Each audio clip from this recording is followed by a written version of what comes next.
That's mango mimosa, so that's a seltzer, and it's infused with fungi, so that's like shiitake, reishi, things like that, so that way you have a mindfulness of relaxation. Doesn't give you anxiety. It's kind of like an energy drink, but it's a seltzer water, and it's just for mindfulness and relaxation when you have like that jitter.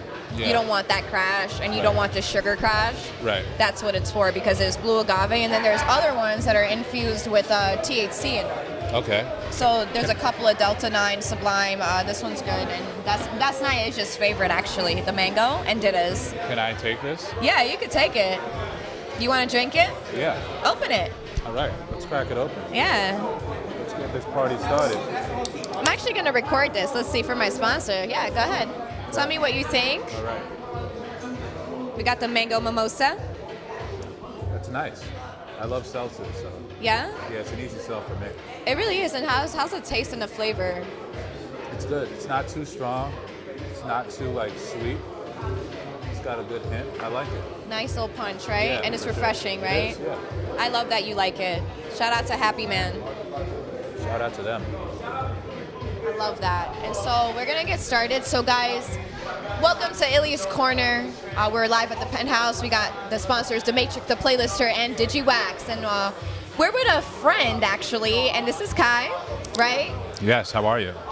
I'm doing amazing, and I told, well, they don't know, but I just told him off camera I haven't seen him since the holiday party for Nyaja Chanel, so he does a lot in the city, you know, multiple facets. So how do you want to shop yourself tonight? Because tonight you're not just a promoter, you're not just working with artists, right? Right. Tonight you're a community leader. Yes, yeah. Tonight I'm representing Defend Harlem. Yes. Which is a platform I started about 3 years ago to educate the community about issues around affordable housing and economic development. Yes. So, which is crucial. So I think we got, an exciting opportunity with this new mayor to hopefully make some things happen for really affordability. excited. So yeah, it's an exciting time to be a New Yorker. Yeah, and I was really excited because I saw you coming in and I was talking to Didit oh wow, our friend's gonna be here, and Defend Harlem's been doing some great things, and especially with having the Black Lady Theater in the building talking about de-theft and things like that. So obviously I'm excited for Mr. Mamdani to come in and to make some real changes for us New Yorkers, because I'm one of those people where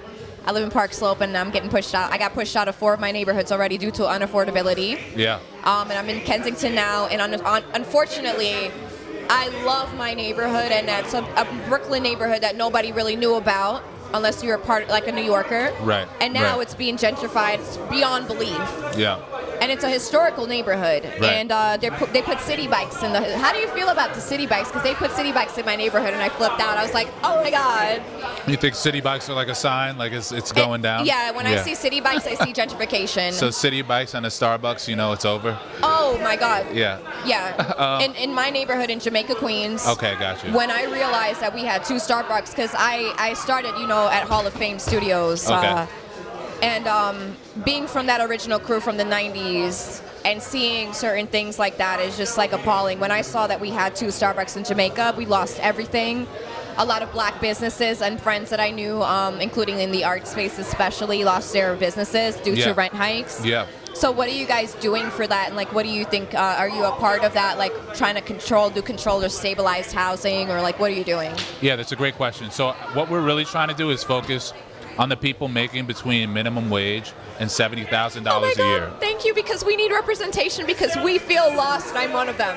And these are, like you said, these are artists, these are essential workers, these are the people that honestly make this city incredible, right? Yeah. And these are people that if they had that 30% subsidy for housing, it creates social mobility as well.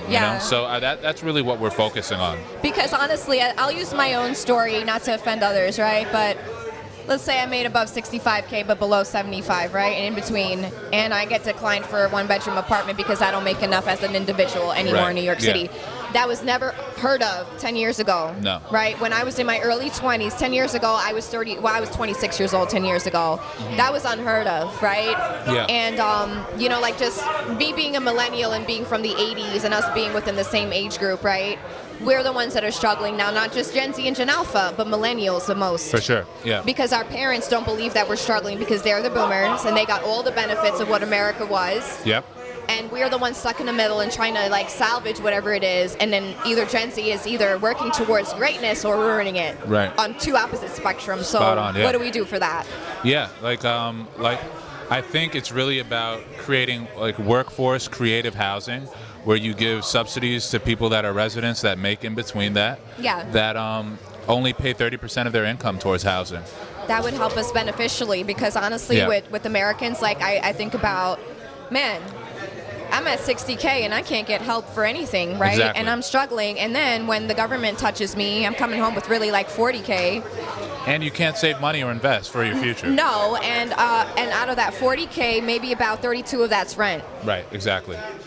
So where's the rest of it going, to whatever? And then on top of that, the taxation is ridiculous, food, everything. So not only am I taxed federally on my income, but I'm taxed on every single thing that I do in the city, including travel now for tolls, right? So we can't even travel borough to borough for free anymore. I know, it's crazy. Ridiculous. It really is. So yeah, I think like you said, we really have to focus on that income demographic. Yeah. And I think that will really upstart New York and make New York better. This may sound awful, and a lot of people might be mad at me for this, including Dida. But I feel like, honestly, if we stopped letting certain people come into our state, and if we had control of like what's going on, like in my company, I always tell people that live out of state, I'm going to focus on the people that live in my state first, because we're struggling. And I'm very blunt with that, because I let them know, you're not going to get a call back from me. Like, why do you want to move to New York? Yeah. No, I agree. I think we have to prioritize, families and generations and residents that have been here for a while, Yeah. That's why I really love when some of the governments put in place like the 5-year program for students and like, hey, if you have this opportunity. But I mean, honestly, a lot of people aren't going to like respond with the president too. But honestly, there's a lot of foreign interests that are taking our jobs as Americans, 100%, right? Yeah. There's companies that are outsourcing, that are American companies that are outsourcing for cheaper costs, right? Because they refuse to pay the American people that want more money, who deserve more money. And then, of course, the fact that they bash immigrants like myself who work for next to no income, and we're struggling. However, we don't complain. We show up every single day, and we're working for next to nothing just to survive, and then we get blamed for being the mass trouble of everything. But what people fail to realize is if those jobs that are off the books, under the table, that are running majority of the city's businesses, and we take out a lot of the illegal immigrants, right? I'm a legal immigrant, right? So I'm all fair for things like, hey, yes, I pay taxes, I do this, and that's the fairness of it. So I can understand why some people are mad. To speak for the people in the back of the room that might come for me for saying that, to just give them that shove. But the people that are immigrants are working the jobs that no American wants to do. And even if they had a choice to do the job, they're like, no, I'm too good for that. So like, they don't realize that when we take those people out of our system, it also causes the economy to drop financially. Right. Exactly. Because there's no cohesiveness, there's no system, there's no worker, there's no output, just a collection of just stagnation. So like, what do we do then? Because everybody matters in our community, and New York's one of the biggest immigrant states that we can depend on. Yeah, no, I agree. I think like you said, we got to just focus on our residents that are here, and then create plans for obviously contingency. The people. Yeah, exactly. I think we're on the right track right now. Yeah. I mean, we got leaders like you guys looking forward to, and yeah, I think we need more of younger people getting involved in these issues. It's hard when you have to. When you're living paycheck to paycheck, it's hard to get involved and get outside of your bubble, but we have to. To be honest, like people like myself that have businesses, that work executive roles, we're falling in that standpoint. And honestly, I tell my partner all the time, like, I lived like a queen just a year ago or 2 years ago on my $60-something thousand salary. So for me, what I did was I went and took a $15,000 pay cut. Okay. So that way I could try to get some help. And because I still made over a little bit of threshold, I couldn't get anything. So obviously I have to live below a poverty line to get some help. And then if you were a homeowner in this country, the entire country, you get zero help actually if you're a homeowner and you have some equity. So that's another thing that we got to talk about, financial 100%. Literacy. Yeah, no, there's a lot of these issues. I think you're very acute of what's going on here. I don't think you knew that about me, because you only knew me from like music and like being outside with artists. That's why I'm putting on this hat tonight, to get a little different perspective when talking to people, which is great, I love that, because I didn't know that about you either. And tonight, even though we've been working obviously in cohesiveness, working within our industries and our friends together, we haven't been able to talk like this, because the last time I saw you, we were trying to make sure that everything went well for Naisha's holiday party, and you were at the bar and I was about to DJ. Right. right? Yeah, and we made it happen. We made it happen. Yeah. But this is incredible. I'm so proud of you. I'm so proud of you. Thank you. Yeah.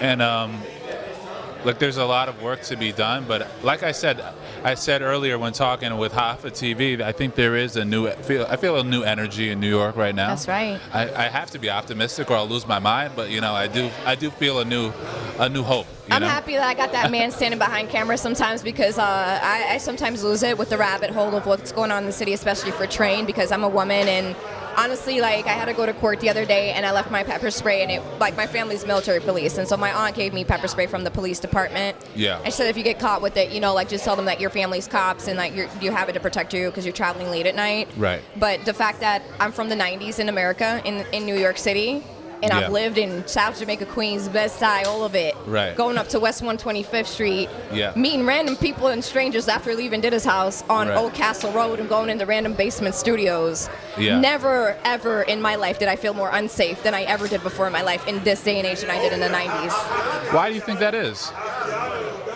Not only is a lot of things mentally televised a lot more, and like you can see a lot more because of social media and digitizing of life, but I think that it's become okay to not have standards, to not have morals, to be a certain type of person. And I feel like if you're a good person today, then you're like weak or something to other people. Right. And I think that that's wrong. We need to flip the narrative and be able to go back to saying, well, just because I'm a good person or I'm from community doesn't mean that I'm not vicious. Right. Right? Because I'll protect my own. And I think that that's where a lot of the times people, especially with deed theft and things that we're talking about, they prey on people that are disadvantaged, miseducated, uneducated, or lack thereof of resources. Right. And they use that to their advantage. So that's why I say, for us, it's important for us to be able to come together and see, like, where can we grow, what can we do? Right. And for that narrative to grow. I agree. Yeah, I do feel like everyone's in finesse mode. Like, it's cool to get over on others. Like that's not cool. No, crap in the bucket mentality. Yeah. And like what me and Mr. Honorable Allen and my son was talking about earlier, there's other communities, and you wonder why other communities outside of the African American community, because I'm a black person and I do have an African descent. However, I'm not African American. Okay. I'm an immigrant. I'm South American. So like for the African community, I look at them as my brothers and sisters. Mm-hmm. I look at them with sadness in my heart, because I'm like, well, I know that you're one of me, and I know that you were here before, and I know that the only thing wrong with you and why you're sad and why you can't get to where you are and why you're stuck in this route of like destruction. Not only does somebody put you there and constantly bombards your brain with that, but you've been programmed to be that way, and at birth you were never even taught at all anything about where you come from, and maybe your parents for generations haven't been either. That's true. And it makes me so sad, because I knew how important it was for my dad, who was a historian, to be able to know where I come from and how he beat it into me. I don't care if you go to America, you know your roots, you know where you come from, you know who you are, you know your bloodline. And I think that that's something important for the reparations of African Americans who are not even considered African Americans, because quite frankly, half of them were here already in Blackfoot tribes, Cherokee, we can name it, right? We can grow. Yeah. And we've been proven regardless, and I'm absolutely happy because I come from one of the Latin tribes, right? Arawakan. They just found in Mexico, for my brothers and sisters that are on the Zapotecan and Mayan side, footprints in ice that cannot be recognizably removed from ancient times that we have not even discovered yet. Wow.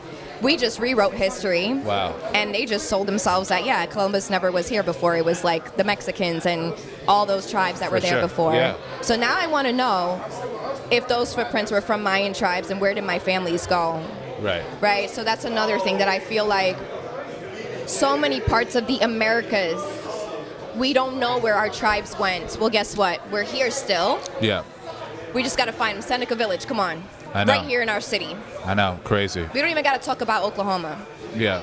Go up to Central Park, guys, and you know what offended me when I found that out, because I used to do marketing for Central Park? Yeah. When I found out the roots of Seneca Village, I was infuriated. Oh, yeah, it's sad. And built off the blood of our ancestors' backs. And they're creating a development north of 110th Street, right on 110th Street, right above the park, and they're trying to call it the Seneca, and the income ranges were going to be above $80,000 a year. So not even black people who created Seneca Village can... Exactly. So we're fighting that right now. Wow. So, and luckily the fight is going in our direction, but that shows just the lack of kind of disconnect that there is, I get it, and you know what? I know that we're at the end of the night, and I think that this is great. I love that you and I came back with each other this year after working with each other, because I haven't seen you since 2024's Christmas party. It's been over a year. That's true, yeah. Right, since the rabbit hole. Yeah. And so, I'm really looking forward to seeing in 2026 what you're going to bring. Obviously, you're in my circle as well. I want to bring you to the show in Vibes Only, and you're always welcome here with me.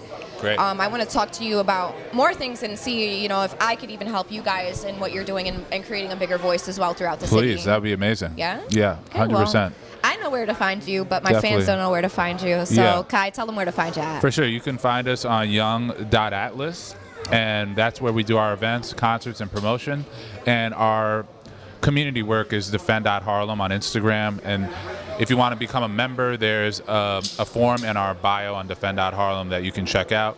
And just stay tuned for more updates on our website as well with defend.harlem. That's right. And alrighty, guys, we'll see you next week on Illy's Corner at Live Music Wednesdays. And, of course, shout out to DigiWax, the Playlister, and The Matrix. We'll see you next week, guys.